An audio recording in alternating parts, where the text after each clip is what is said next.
시간이 되었습니다. 우리 다 함께 찬송가 309장 찬양 드리며 우리 수요 기도회를 시작하겠습니다.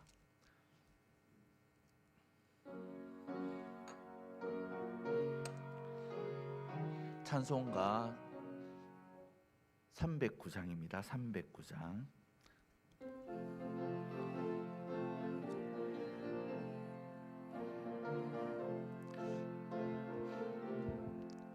목마른 내 영혼 주가 이미 허락한 그 귀한 영생수 주여 갈망합니다. 그 약속 따라서 힘써 간구하오니 오 주여 내 기도 어서 들어주소서. 예수의 사랑 바다 물결같이 내게 임하니 영광의 물결에 온전히 쌓여서 내 영혼의 기쁨 한량없도다. 주 내게 약속한 금비 내려주시려 은혜의 저 구름 건너편에 떠올라 그 귀한 징조가 내게 밝히 보이니 나 힘을 다하여 주께 간구합니다. 예수의 사랑 바다 물결같이 내게 임하니 영광의 물결에 온전히 쌓여서 내 영혼의 기쁨 한량없도다. 은혜의 소낙비 지금 흡족히 내려 구원의 금강물 흘러 차고 넘쳐서 내 추한 모든 죄 씻어버리니 나 지금 은혜를 충만하게 받았네. 예수의 사랑 바다 물결같이 내게 임하니 영광의 물결에 온전히 쌓여서 내 영혼의 기쁨 한량없도다. 그 차고 넘치는 주의 은혜의 물결 힘차게 밀려와 내게 만족합니다. 오 할렐루야로 주를 찬송하오니 내 맘의 기쁨이 항상 충만함이라. 예수의 사랑 바다 물결같이 내게 임하니 영광의 물결에 온전히 쌓여서 내 영혼의 기쁨 한량없도다. 아멘. 391장 찬양 드립니다.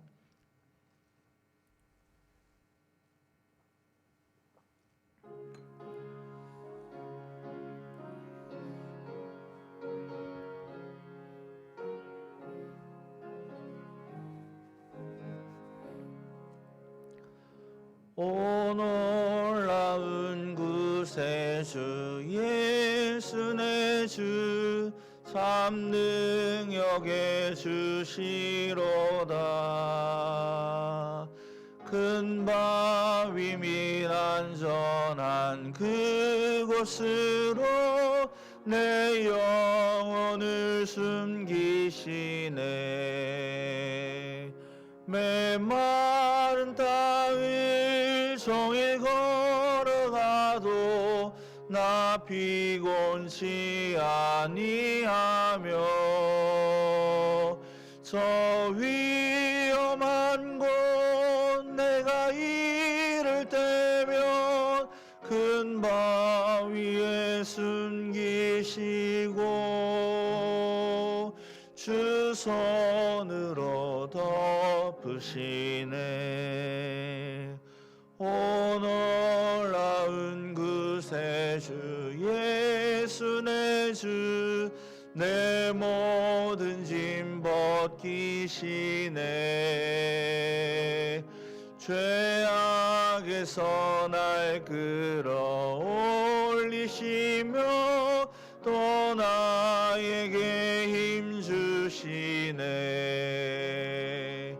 메마른 땅을 종일 걸어가도 나 피곤치 아니하며 저 위험한 곳 내가 이를 때면 큰 바위에 숨기시고 주 손으로 덮으시네. 늘 못할 은혜로 채우시며 늘 성령에 감화주사 큰 기쁨 중 주님을 찬양토록 내 믿음을 도우시네. 메마른 땅을 종일 걸어가도 나 피곤치 아니하며 저 위험한 곳 내가 이를 때면 큰 바위에 숨기시고 주 손으로 덮으시네. 주 예수님 공중에 임하실 때 나 일어나 맞이하리. 그 구원의 은총을 노래하리. 저 천군과 천사 함께 메마른 땅을 종일 걸어가도 나 피곤치 아니하며 저 위험한 곳 내가 이를 때면 큰 바위에 숨기시고 주 손으로 덮으시네. 이 시간 우리 함께 기도할 때 오늘이 올해의 마지막 수요 기도회입니다. 올 한 해 동안 지켜주시고 인도하여 주시고 함께해 주신 하나님께 감사하는 기도를 먼저 드렸으면 좋겠습니다. 그리고 예배를 위해서 또 예배 드리는 우리 각자의 심령을 위해서 다 함께 기도하며 하나님 앞으로 나갑니다. 하나님 아버지 은혜를 감사합니다. 올 한 해 너무나도 어려움들이 많았습니다. 코로나로 인해서 많은 사람들이 고통받고 또 우리의 삶이 위축이 되었고 또 우리의 신앙이 너무나도 큰 위축 가운데 살아왔습니다. 그러나 이런 가운데서도 하나님 우리를 지켜주시고 함께하여 주심을 감사합니다. 하나님 날마다 간섭하여 주시고 때를 따라 돕는 은혜를 허락하여 주심을 감사합니다. 큰 어려움 당하지 않고 주여 정말 하나님의 그 보호하심 가운데 올해를 무사히 지금까지 살아오게 하심을 감사합니다. 하나님 이 모든 것이 하나님의 은혜임을 깨닫고 하나님께 감사하며 나아갈 수 있는 우리들 될 수 있도록 도와주시옵소서. 하나님 우리의 모든 삶이 하나님의 주권 아래에 있음을 주여 고백하며 하나님을 주인으로 인정하며 정말 하나님 뜻에 따라 하나님 말씀에 순종하는 삶을 살아가는 우리들 될 수 있도록 도와주시옵소서. 하나님 우리의 삶이 예배가 되게 하여 주시옵소서. 또한 하나님 이 시간 우리가 하나님 앞에 나와 예배드립니다. 하나님 영광 중에 임재하여 주시고 우리가 드리는 예배를 기쁘시게 받으시며 홀로 영광 받아 주시옵소서. 또한 하나님 예배드리는 우리 모든 각자가 하나님을 만나고 또 하나님의 말씀을 통하여 하나님의 뜻을 깨닫고 또 우리의 아버지 문제들이 해결함 받으며 하나님 앞에 나아가며 마음의 평안을 얻으며 정말 하나님의 만져주심과 하나님의 아버지 인도하심들을 온전히 경험하는 살아계신 하나님을 온전히 체험하는 귀한 예배가 될 수 있도록 도와주시옵소서. 하나님 주님만 바라보며 주님께만 영광이 되는 예배를 사모하는 우리의 심령이 될 수 있도록 은혜를 다하여 주시옵소서. 혹시나 우리가 연약하여 죄 중에 있었다면 하나님 그 죄를 하나님 앞에 고백할 수 있는 우리들이 될 수 있도록 도와주시옵소서. 우리의 연약함으로 실족하였다면 아버지 하나님 그것을 하나님께 내어놓고 아버지 해결함 받는 귀한 시간 될 수 있도록 도와주시고 우리 각자가 하나님이 받으실 만한 거룩한 심령으로 변화되는 큰 은혜들 우리에게 베풀어 주시고 하나님 예배 중에 오직 주님만 바라보는 우리의 심령이 될 수 있도록 갈급한 심령이 될 수 있도록 주님께서 만져주시고 함께하여 주시옵소서. 주님 홀로 영광 받아 주시옵소서.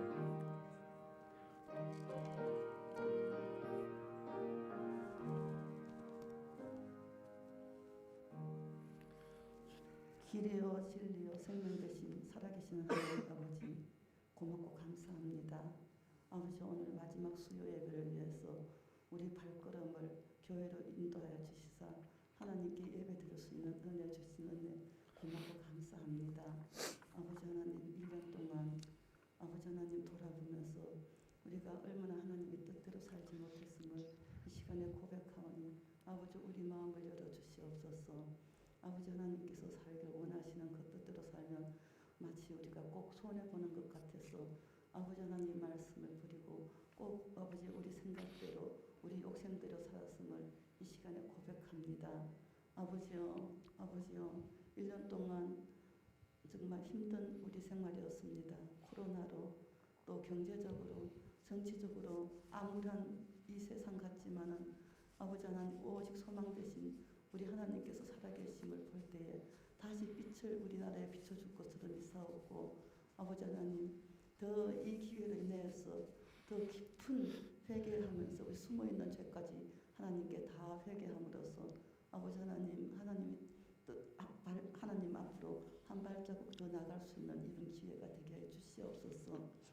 아버지 하나님을 만나는 것이 이 환경 때문도 아니고 코로나 때문도 아니고 우리 죄 때문이라는 것을 우리 하나님께서 알게 하셨사오니 아버지 하나님 우리가 남을 사랑하지 못하고 아버지 남을 이해하지 못하고 아버지 내 욕심만 채린 우리들 이 시간에 모여사오니 아버지 하나님께서 우리 마음을 주장하여 주시옵소서. 아버지 하나님 코로나도 지금 한창 더 유행되고 있어서 앞으로 어떻게 될지 아무도 장담할 수 없는 이 혼란스러운 세계에서 아버지 하나님 오직 하늘이 열려 있음을 깨닫고 아버지 하나님께 기도할 수 있는 기회를 이번 더 느끼게 하여 주시옵소서. 아버지 하나님 늘 하나님께 우리 마음을 아버지 하나님 열리게 해 주시옵시고 아버지 하나님 이 세상에 해결하실 분은 오직 하나님밖에 안 계심을 우리가 깨닫게 하여 주시고 하나님께만 간구하게 해 주시옵소서. 아버지 하나님 오늘 우리 말씀하실 우리 목사님에게 지혜를 주시사 하나님께서 꼭 원하시는 말씀을 우리에게 들려지게 해 주시옵시고 우리는 그 말씀을 하나님의 말씀을 받아들여서 순종하며 행하게 하여 주시옵소서. 아버지 하나님 앞으로 남은 삶은 하나님께 맡기겠사오니 아버지 하나님 두렵고 힘들고 어려울 때마다 아버지 하나님을 더 바라볼 수 있는 믿음이 아버지 하나님 자라나게 해 주시옵소서. 아버지 하나님 이 시간 참석하고 싶어도 코로나 때문에 또한 경제적 때문에 또한 아버지 하나님 몸이 아파서 상황이 되지 못해서 마음은 간절하지만 참석하지 못하는 우리 사랑하는 성도들에게 아버지 하나님 똑같은 위로를 주시옵소서. 아버지 하나님 우리가 이렇게 코로나 가운데서도 하나님 앞에 나와서 예배 드릴 수 있는 이 큰 은혜가 얼마나 하나님께서 주신 큰 은혜인지를 감사하게 해 주시옵소서. 아버지 하나님 올해 건강하게 지켜주심을 감사하고 내년에도 오직 아버지 하나님께서 인도하심 따라 아버지 하나님 변화되는 삶이 되게 해 주시옵소서. 오늘 예배를 주님께 다 맡겨오고 감사드리며 예수님 이름으로 기도합니다. 아멘.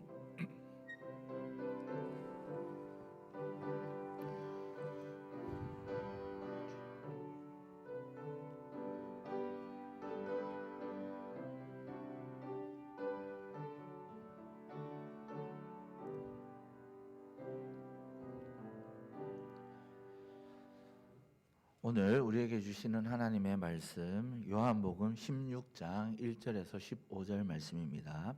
요한복음 16장 1절에서 15절 제가한지 성경 신약성경 175쪽 전후에 있습니다. 요한복음 16장 1절에서 15절 제가 봉독합니다.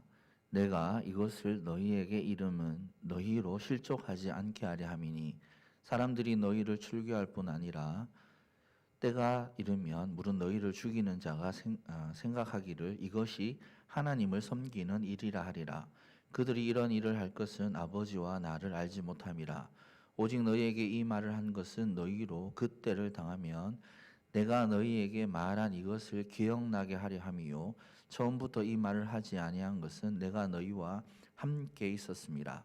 지금 내가 나를 보내신 이에게로 가는데 너희 중에서 나더러 어디로 가는지 묻는 자가 없고 도리어 내가 이 말을 함으로 너희 마음에 근심이 가득하였도다. 그러나 내가 너희에게 실상을 말하노니 내가 떠나가는 것이 너희에게 유익이라. 내가 떠나가지 아니하면 보혜사가 너희에게로 오시지 아니할 것이요 가면 내가 그를 너희에게로 보내리니 그가 와서 죄에 대하여 의에 대하여 심판에 대하여 세상을 책망하시리라. 죄에 대하여라 함은 그들이 나를 믿지 아니함이요 의에 대하여라 함은 내가 아버지께로 가니 너희가 다시 나를 보지 못함이요 심판에 대하여라 함은 이 세상 임금이 심판을 받았음이라. 내가 아직도 너희에게 이를 것이 많으나 지금은 너희가 감당하지 못하리라. 그러나 진리의 성령이 오시면 그가 너희를 모든 진리 가운데로 인도하시리니 그가 스스로 말하지 않고 오직 들은 것을 말하며 장래 일을 너희에게 알리시리라. 그가 내 영광을 나타내리니 내 것을 가지고 너희에게 알리시겠습니다. 무릇 아버지께 있는 것은 다 내 것이라. 그러므로 내가 말하기를 그가 내 것을 가지고 너희에게 알리시리라 하였노라. 아멘. 할렐루야. 우리 주변 분들과 미리 새해 인사 잠시 좀 하면 좋을 것 같은데요. 말씀을 하지 마시고 눈빛으로 주위를 둘러보시면서 새해 복 많이 받으세요. 마음으로 인사하시면 좋겠습니다. 네, 감사합니다. 네. 우리가 그리스도인으로 이 세상을 살아가기 위해서는 한 가지를 각오를 해야 합니다. 우리가 그리스도인으로 이 세상을 살아간다는 것은 고난이 뒤따르는 삶을 산다는 것입니다. 많은 사람들이 이 고난이 두렵고 또 고난을 극복할 힘이 없어서 타협하기도 하고 또 때로는 회피하기도 합니다. 그러나 참된 제자의 삶을 살기 위해서는 이 고난을 인정하고 받아들여야 되겠지요. 이러한 사실은 예수님께서 제자들에게 당부하신 마지막 당부에도 정말 강조가 되고 녹아져 있습니다. 예수님은 제자들을 정말 사랑하셨습니다. 끝까지 사랑하셨습니다. 그런데 이제 예수님은 제자들과 헤어지게 되는 거죠. 마지막 밤 지금 제자들과 유월절 만찬을 드시고 제자들에게 당부의 말씀을 하시는데요. 새벽이 되면 잡히시게 되고 또 십자가를 지게 되십니다. 제자들과 헤어질 시간이 점점점 다가오고 있습니다. 예수님이 이렇게 제자들을 떠나시면 제자들은 예수님이 하시던 일을 이어서 하게 되는 거죠. 그런데 그때 제자들에게는 고난과 핍박이 뒤따르게 됩니다. 유대인의 핍박, 또 로마의 핍박을 받게 되는 것이죠. 예수님은 요한복음 15장 마지막 부분에서 제자들에게 너희가 그리스도께 속하였고 또 그리스도를 알고 그리스도의 말씀대로 살아가면 세상이 너희를 미워하고 핍박하게 될 것이라고 말씀하셨습니다. 이것은 너무나도 당연한 이치입니다. 우리는 세상과 타협할 수 없지요. 또 그리스도인으로 이 세상을 살아갈 때 말씀대로 살면 필연적으로 악한 세상과 부딪히게 됩니다. 당연히 세상 사람들은 자신과 다른 그리스도인들을 미워하게 됩니다. 예수님은 사랑하는 제자들이 이런 어려움을 겪게 될 것을 미리 아시고 정말 마음이 아프고 안타까우셨습니다. 그래서 그 사실 너희가 고난을 당할 것을 미리 알려주시는데요.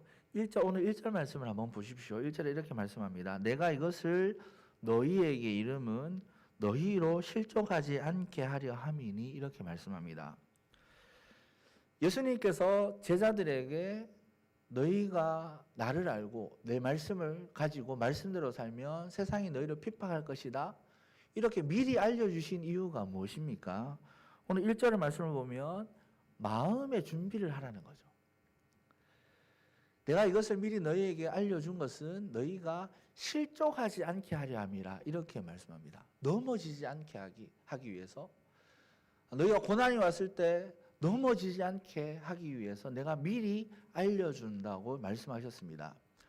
공동번역은 제가 다른 번역을 조금 참고해 봤는데요. 공동번역은 실족하지 않게 하려 함이라를 이렇게 번역합니다. 너희의 믿음이 흔들리지 않도록 하려는 것이다. 이렇게 말씀하셨습니다. 예수님은 제자들이 고난 때문에, 핍박 때문에 정말 믿음이 흔들리지 않기를 바라셨습니다. 그래서 너희가 나중에 이런 고난을 받을 것이다. 그때 내 말을 기억해라. 그래서 실족하지 않았으면 좋겠다. 믿음이 흔들리지 않았으면 좋겠다. 이렇게 부탁하는 것이죠. 그렇다면 제자들이 당하게 될 고난, 구체적인 모습은 어떤 모습입니까? 2절을 한번 보십시오. 2절에 이렇게 말씀합니다. 사람들이 너희를 출교할 뿐 아니라 때가 이르면 물은 너희를 죽이는 자가 생각하기를 이것이 하나님을 섬기는 일이라 하니라. 이렇게 말씀하죠. 먼저 제자가 당하는 고난은 출교입니다. 오늘 본문에서 출교는 유대교에서의 출교이죠.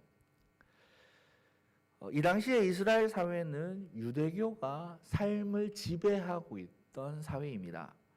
태어나서 죽을 때까지 모든 의식과 또 먹는 음식들, 또 모든 사회의 제도들이 유대교의 틀 안에 있었습니다. 따라서 유대교에서 출교한다는 것은 그 사회에서 완전히 매장된다는 겁니다. 이전까지 알고 지내던 가족들과 친구들과의 관계가 깨어지는 것을 의미합니다. 또 교육에도 참여할 수 없습니다. 또 먹고 사는 문제 속에서도 자유로울 수 없습니다.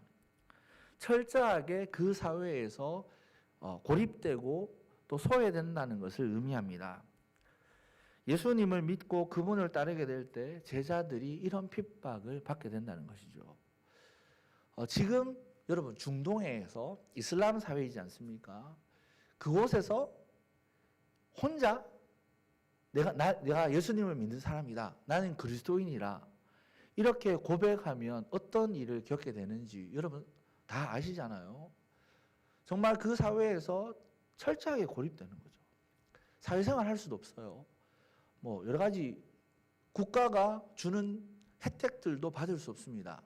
심지어는 가족들이 명예살인이라는 이름으로 죽이는 일도 일어나는 것이 현재 이슬람 사회에서 일어나는 일들입니다. 이 당시에 만약에 제자들이 출교를 당한다면 이런 일들을 겪게 되는 거죠.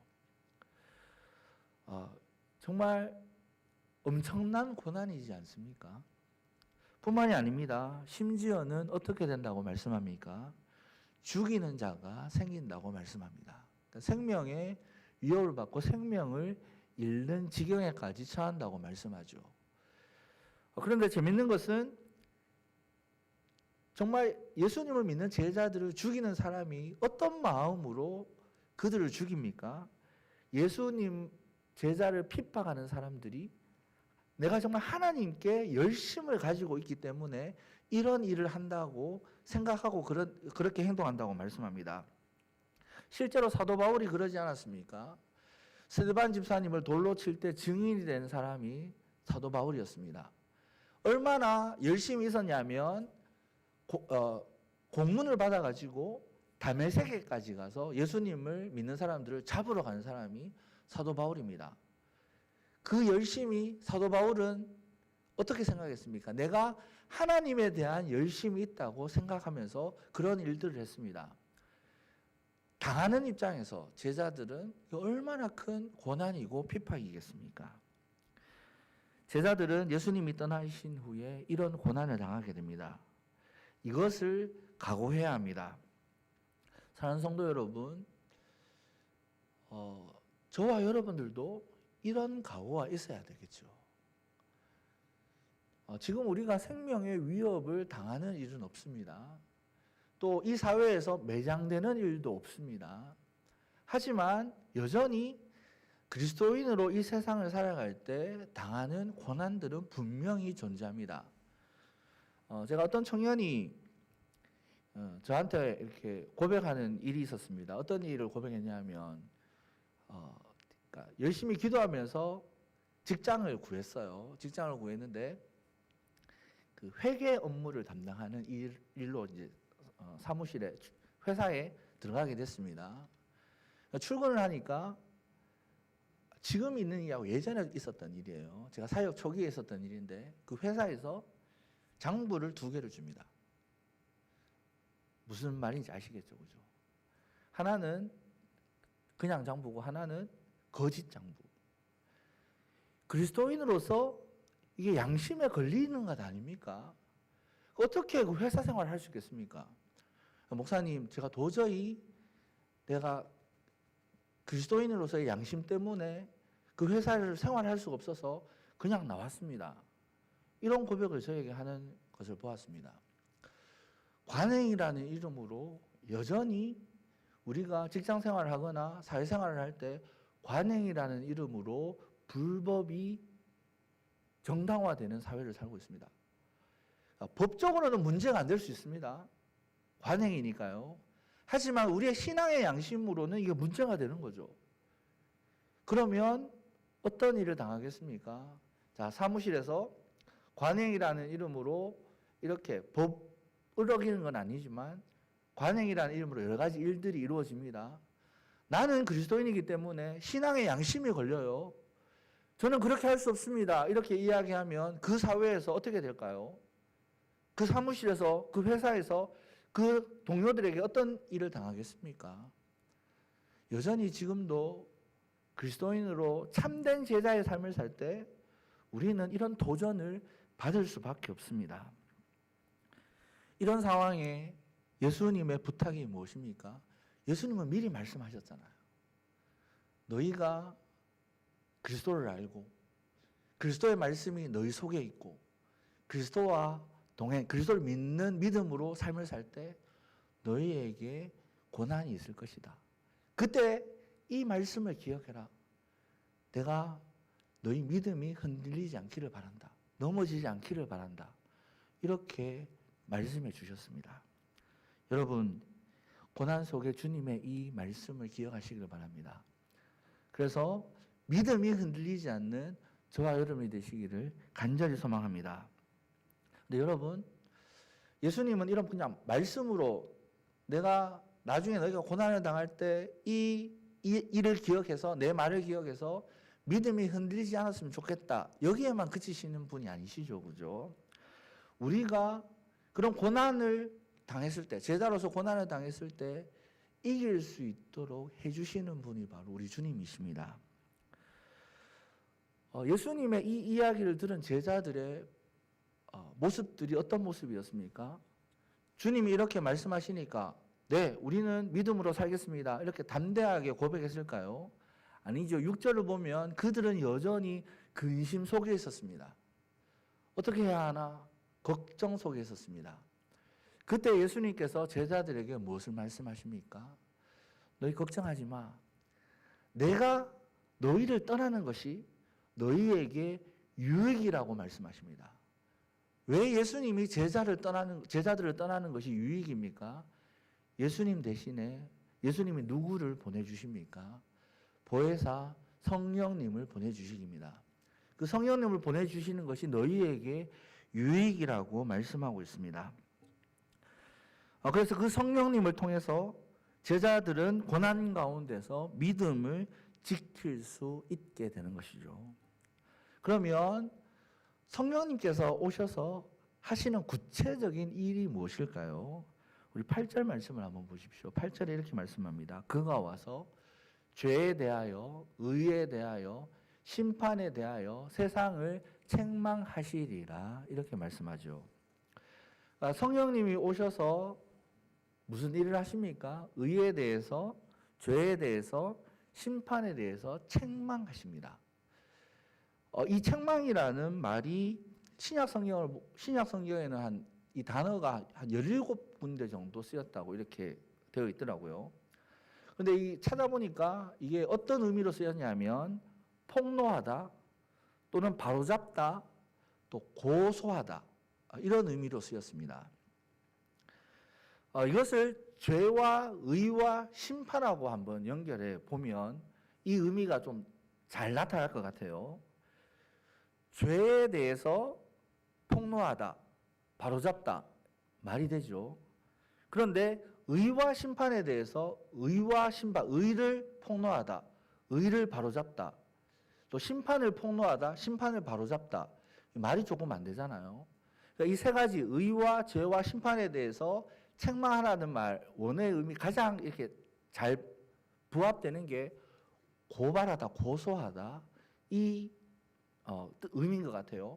죄를 고소하다, 고발하다, 의를 고소하다, 고발하다, 심판을 고발하다. 이게 가장 자연스럽게 연결되는 것 같습니다. 여러분 성령께서 오셔서 죄에 대해서 고발하십니다. 그러니까 법정에서 고발한다는 그런 의미입니다. 왜입니까? 오늘 말씀을 보면 그들이 예수님을 믿지 않았기 때문입니다. 세상이 예수님을 믿지 않았기 때문에 성령께서 오셔서 그들의 죄를 고발하는 거죠. 여러분 성령님은 언제 우리에게 오십니까? 예수 그리스도를 믿을 때 우리 안에 오시죠. 예수님의 십자가에, 예수님을 믿는다는 것은 예수님의 십자가의 보혈을 통해서 우리의 무엇이 해결함 받았다는 의미입니까? 우리의 죄가 깨끗하게 되었다는 뜻 아닙니까? 따라서 성령님이 그 속에 있지 않은 사람은 무슨 문제가 해결되지 않는 사람입니까? 죄의 문제가 해결되지 않은 사람입니다. 예수님을 믿지 않았기 때문에 여전히 죄를 가지고 살고 있습니다. 성령께서 오셔서 이 죄를 고발하신다는 그런 말씀입니다. 두 번째, 성령님은 의에 대해서 의를 고발하십니다. 오늘 본문의 의는 구약 성경의 공의나 정의의 의미는 아닙니다. 본문 10절을 한번 보세요. 10절을 보면 의에 대하여라가 함은 내가 아버지께로 가니 너희가 다시 나를 보지 못함이요 이렇게 말씀합니다. 그러니까 의에 대해서 우리가 이해하기 위해서는 예수님이 하나님께로 가기 때문에 제자들이 예수님을 다시 못한다는 이 구절을 가지고 의에 대해서 이해를 해야 될 것 같아요. 여러분 한번 생각해 보십시오. 예수님이 아버지께로 간다는 의미가 무엇입니까? 예수님께서 십자가에서 죽으시고 부활하신 후에 승천하시지 않습니까? 만약에 예수님이 의로운 사람이 아니라면 예수님이 하나님께로 갈 수 있습니까? 예수님께서 하나님께로 돌아간다, 하나님께로 간다는 것은 예수님이 의롭기 때문에 하나님께로 갈 수 있는 겁니다. 마찬가지입니다. 예수님이 이 땅에 다시 오십니다. 다시 오실 때 어떻게 하십니까? 우리를 심판할 때, 예수님이 다시 오실 때 우리 마지막 날에 심판이 있지 않습니까? 그 심판 때에 우리가 어떻게 되는 거죠? 우리가 예수 그리스도를 믿음으로 말미암아 예수님이 십자가에서 우리의 죄를 대신해서 죽으셨기 때문에 그 그리스도를 힘입어서 우리가 하나님 앞에 설 수 있는 것 아닙니까? 이것이 바로 성령 하나님께서 의에 대해서 고발하신다는 겁니다. 그리스도가 의롭기 때문에 하나님께로 가실 수 있습니다. 그 그리스도가 우리를 위해서 십자가에서 죽으셨습니다. 그 그리스도의 의를 힘입어서 우리가 의인이 되어 하나님 앞에 설 수 있게 된다는 말입니다. 마지막에 심판에 대해서 고발하십니다. 이것은 따로 설명할 필요가 없을 것 같아요. 하나님 앞에 우리가 모든 사람들이 심판당하지 않습니까? 그런데 정말 예수님을 믿고 성령님이 그 마음속에 없는 사람들은 어떤 심판입니까? 지옥에 가게 되는 멸망의 심판입니다. 하지만 성령님을 마음에 모신 그리스도를 구주로 영접하고 성령님을 마음에 모신 사람들의 심판은 그렇지 않지요. 영광의 심판입니다. 이것은 여러분 성령께서 의에 대해서 죄에 대해서 심판에 대해서 고발하신다는 것은 하나님을 알지 못하는 사람들, 곧 그리스도를 믿지 않아 하나님과 원수된 사람들에게 나타나실 성령의 모습입니다.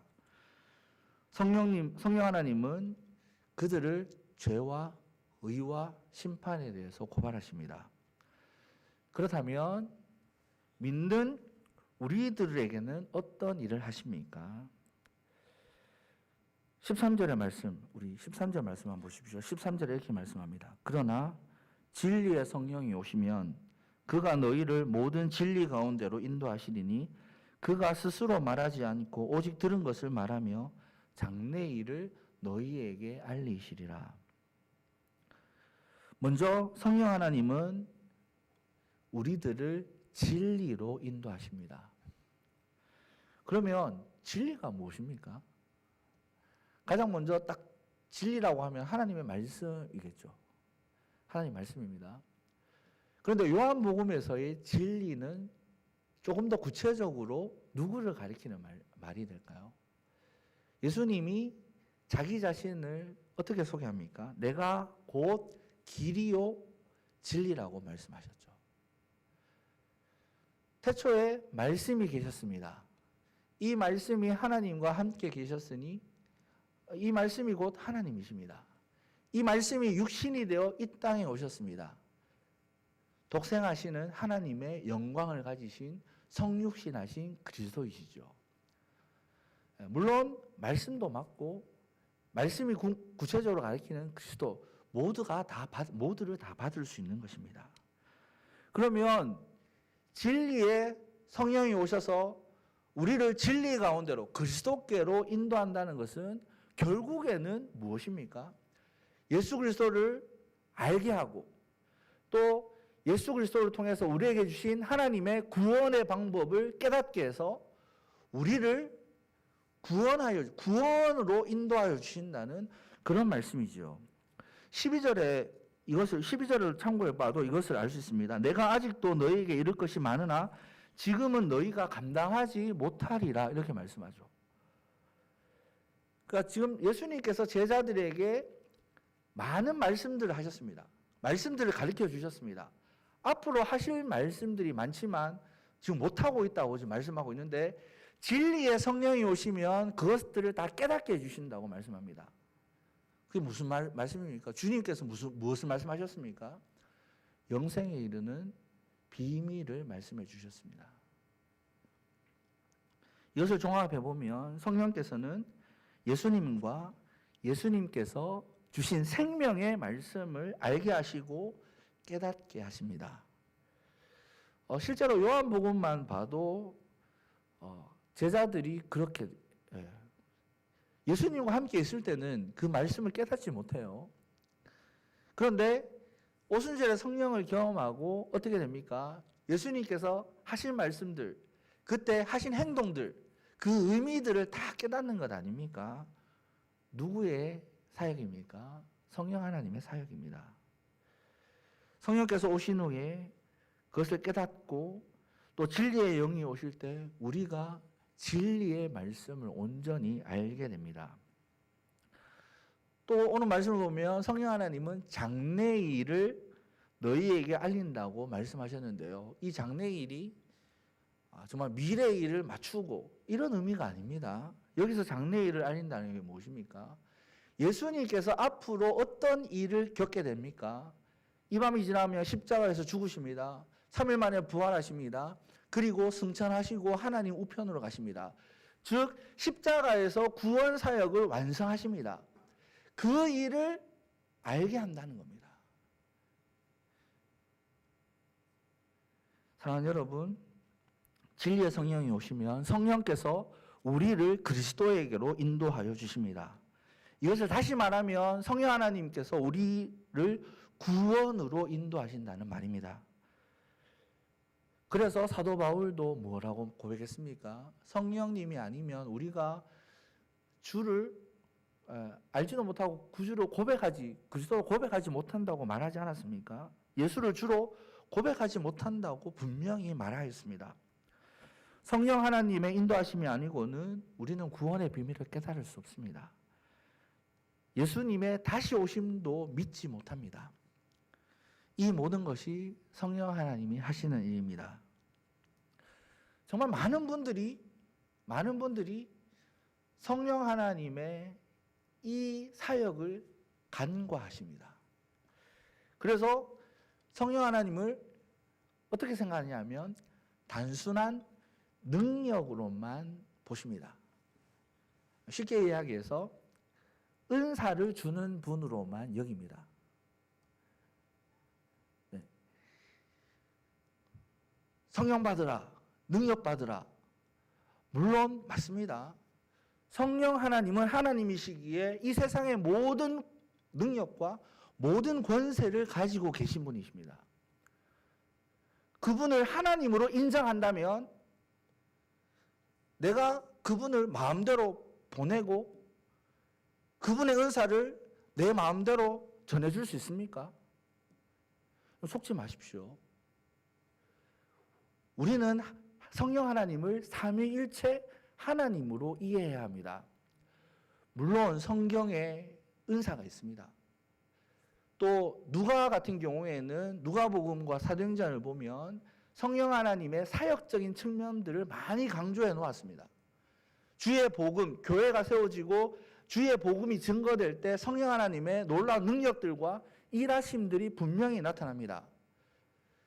그런데 그것만 다라고 여기시면 문제가 된다는 말씀입니다. 성령 하나님은 우리가 그리스도를 알고 그리스도를 깨닫고 그리스도를 믿고 또 그 그리스도로 힘입어서 우리가 구원받게 하시는 그 일을 하고 계십니다. 구원의 서정이라는 것이 있죠. 구원의 9가지 단계가 있습니다. 소중회, 신칭, 수, 견인, 소명, 중생, 회개, 신앙, 칭의, 성화, 성도의 견인, 영화. 양자 빠졌어요. 양자가 빠졌습니다. 칭의, 수양, 양자, 성화, 성도의 견인, 영화. 이렇게 9가지 단계입니다. 여러분, 이 9가지의 단계에 성령 하나님의 사역이 놓아져 있습니다. 그 중에서도 오늘 한 가지를 좀 깊이 있게 좀 생각해 봤으면 좋겠는데요. 여러분, 성도의 견인이라는 교리가 있습니다. 성도의 견인이 있죠.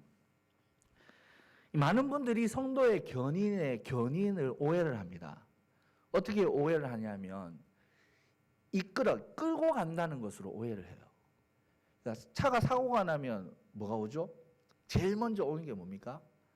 차 사고 나서 차가 움직이지 못해요. 그러면 제일 먼저 오는 게 견인차가 오잖아요. 근데 많은 분들이 이 성도의 견인을 이 견인차의 견인으로 오해를 하십니다. 그런데 성도의 견인은 이 끌고 간다는 그 견인이 아닙니다. 굳을 견, 인내할 인. 굳게 인내한다. 인내하다, 참다라는 그런 의미입니다. 그 성령 하나님께서 성도를 구원으로 인도할 때 견딤과 인내함을 주신다는 그런 의미입니다. 성령 하나님께서 성도가 견디고 인내하도록 하셔서 이 세상에서 믿음을 지키게 하십니다. 그런데 이것은 우리의 입장이고 하나님의 입장에서 한번 생각해 보십시오. 하나님의 입장에서는 이것을 어떻게 이해할 수 있습니까? 성령께서 성도가 이 고난 가운데, 이 세상을 살 때 고난 가운데 있고 어려운 가운데, 환난 가운데 있을 때 견디고 인내할 힘을 주셔서 어떻게 하신다는 말입니까? 끝까지 책임지신다는 그런 의미입니다. 여러분, 성령 하나님은 절대로 우리를 포기하지 않으십니다. 우리에게 힘을 주시고 능력을 주셔서 이 세상 고난을 이길 수 있도록 하십니다. 그래서 성경은 하나님이 우리에게 고난을 주시는데 어떤 고난을 주신다고요? 우리가 감당할 만한 고난을 주신다고 약속하셨습니다. 성령께서 우리를 끝까지 책임지시고 진리이신 그리스도께로 곧 그리스도가 주시는 구원으로 끝까지 보존해 주십니다. 이에 대해서 사도 바울도 동일하게 말씀하는데요. 로마서 8장 33절부터 35절까지인데 먼저 33절과 34절 이렇게 말씀하죠. 누가 능히 하나님께서 택하신 자들을 고발하리요. 의롭다 하신 이는 하나님이시니 누가 정죄하리요.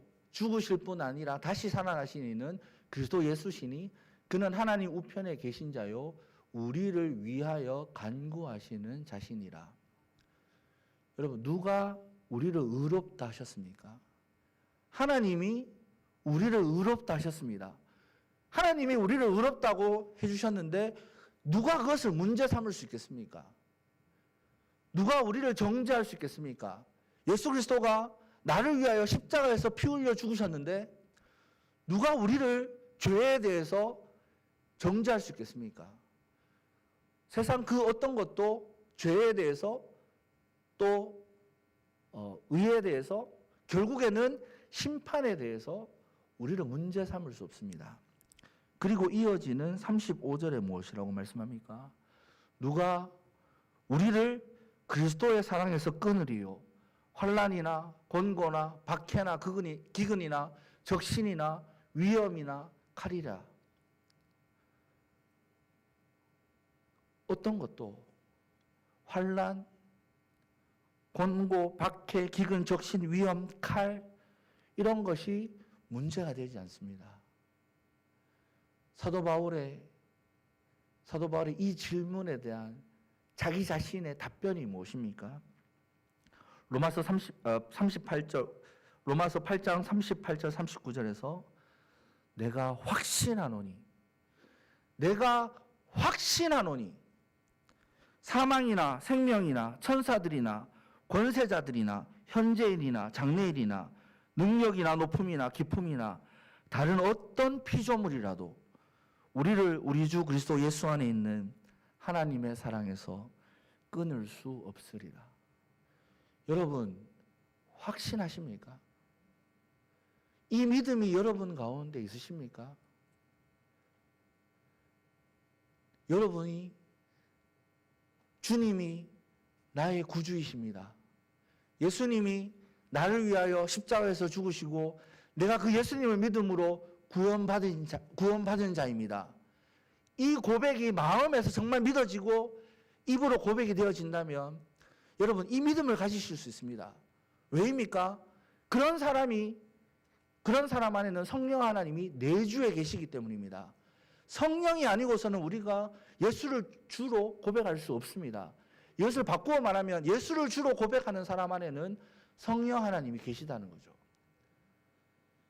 그 성령 하나님으로 통하여 주님이 하시는 일이 무엇입니까?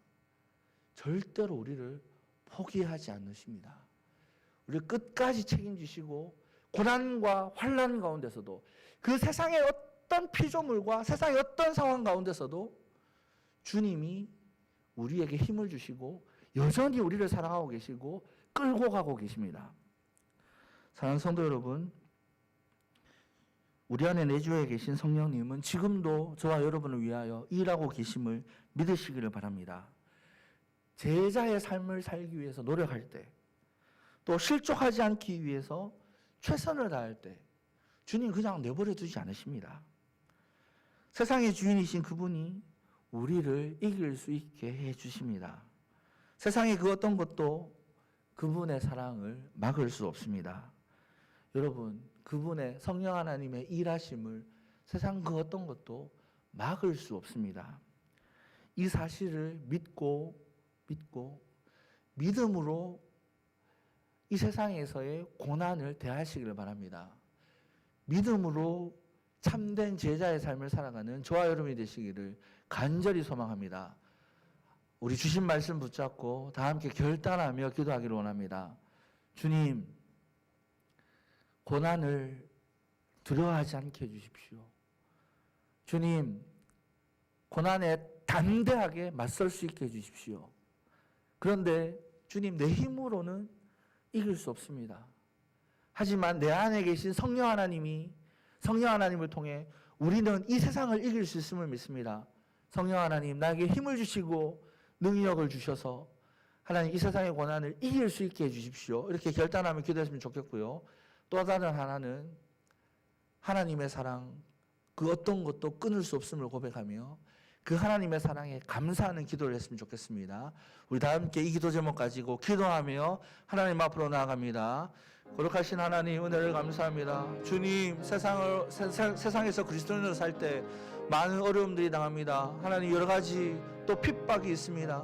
하나님, 그것이 두렵고 그것을 헤쳐나가는 힘이 없어 하나님, 내가 좌절하고 실망할 때 얼마나 많습니까?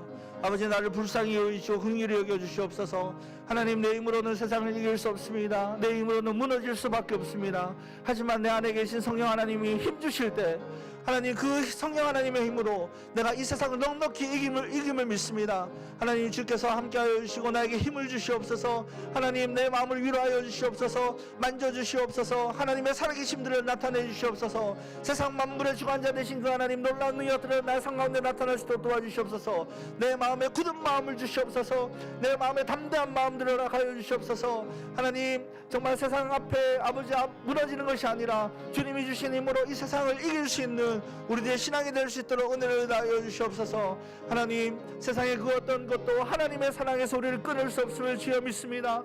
이 믿음으로 하나님 위로받게 하여 주시고 이 믿음으로 우리가 이 세상을 살아갈 수 있도록 도와주시옵소서. 하나님, 내가 무엇이간데 이 놀라운 사랑을 베풀어 주셨습니까? 이 사랑에 감사하며 하나님, 이 사랑에 아버지 화답할 수 있는 삶을 살아가는 우리들이 될 수 있도록 도와주시고 하나님, 주를 믿는 믿음으로 담대히 살아가며 주여 참된 제자의 삶으로 하나님께 영광 올려드리는 귀한 삶을 살아가는 우리 성도들 될 수 있도록 하나님 역사하여 주시옵소서. 주님, 우리의 삶을 주관하여 주시고 하나님, 우리를 여전히 아버지 하나님 함께해 주시고 끝까지 책임져 주시며 끝까지 구원으로 인도하여 주시는 그 하나님의 놀라운 사랑을 깨닫고 날마다 감사하며 찬양하며 예배하는 삶을 살아가는 우리들이 될 수 있도록 인도하여 주시옵소서. 주님, 늘 감사하며 늘 하나님께 영광 돌리며 참된 제자의 삶으로 예배의 삶을 살아가는 우리들이 될 수 있도록 하나님 은혜를 더하여 주시옵소서.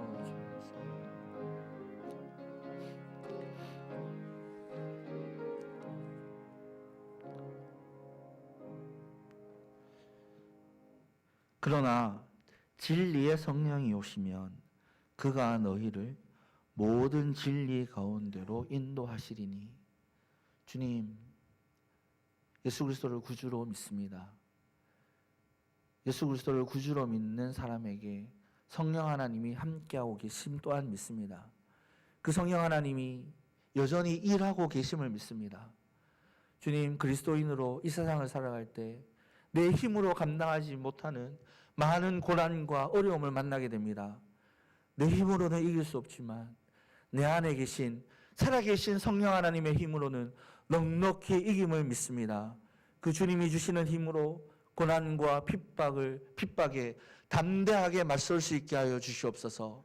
믿음을 가지고 확신을 가지고 정말 하나님의 사랑에 대한 이 놀라운 확신을 가지고 하나님 담대하게 이 세상과 맞설 수 있는 우리들이 될 수 있도록 도와주시고 참된 제자의 삶으로 하나님께 영광 올려드리며 예배의 삶을 살아가는 우리 모든 성도들 될 수 있도록 은혜를 베풀어 주시옵소서.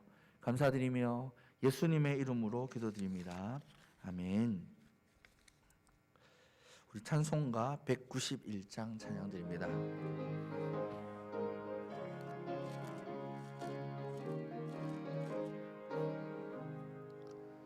내가 매일 기쁘게 순례의 길 행함은 주의 팔이 나를 안보함이요.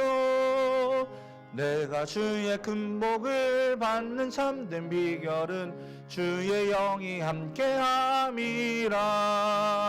성령이 계시네, 할렐루야 함께하시네. 좁은 길을 걸으며 밤낮 기뻐하는 것 주의 영이 함께함이라. 전에 죄에 빠져서 평안함이 없을 때 예수 십자가의 공로 힘입어 그 발 아래 엎드려 참된 평화 얻음은 주의 영이 함께함이라. 성령이 계시네 할렐루야 함께 하시네. 좁은 길을 걸으며 밤낮 기뻐하는 것 주의 영이 함께함이라.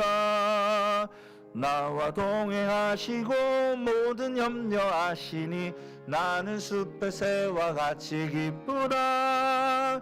내가 기쁜 마음으로 주의 뜻을 행함은 주의 영이 함께함이라. 성령이 계시네 할렐루야 함께 하시네. 좁은 길을 걸으며 밤낮 기뻐하는 것 주의 영이 함께함이라. 세상 모든 욕망과 나의 모든 정욕은 십자가에 이미 못을 박았네. 어두운 밤이 지나고 무거운 짐 벗으니 주의 영이 함께함이라. 성령이 계시네 할렐루야 함께 하시네. 좁은 길을 걸으며 밤낮 기뻐하는 것 주의 영이 함께함이라. 광고 말씀드립니다. 이번 주 금요일 31일 11시에 우리 이 자리에서 본당 3층에서 송구 영신 예배가 있습니다. 모든 성도님들 참여해 주시면 감사하겠습니다. 돌아오는 주에 공동회의 있습니다. 기도로 또 준비해 주시면 좋겠습니다. 예수님께서 제자들에게 가르쳐 주신 기도로 예배를 폐합니다. 하늘에 계신 우리 아버지여, 이름이 거룩히 여김을 받으시며 나라에 임하옵시며 뜻이 하늘에서 이루어진 것 같이 땅에서도 이루어지이다. 오늘날 우리에게 일용할 양식을 주옵시고 우리가 우리에게 죄 지은 자를 사하여 준 것 같이 우리 죄를 사하여 주옵시고 우리를 시험에 들게 하지 마옵시고 다만 악에서 구하옵소서. 대개 나라와 권세와 영광이 아버지께 영원히 싸움나이다. 아멘.